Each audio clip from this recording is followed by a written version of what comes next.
Тукайга ход. Халимов Ренат Таҗетдинова, Азнакай шәһәре.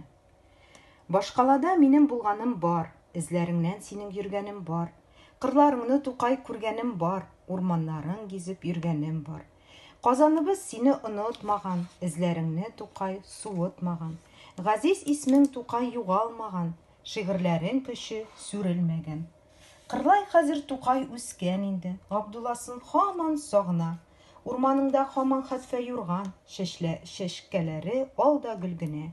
Кошлары да шук-шук килә, апуш йөргән алан шушы дип. Аллы-гөлле гөлләр һәм гөлҗиләр буйгалар, Тукай килми дип.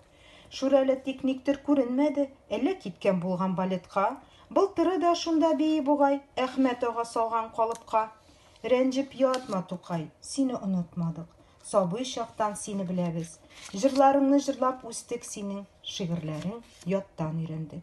Тыныч йокла шагыйрь, гасырлардан гасырларга күчәр исемең. Милләтемә рухи азык бирә һәрбер язган синең шигырең.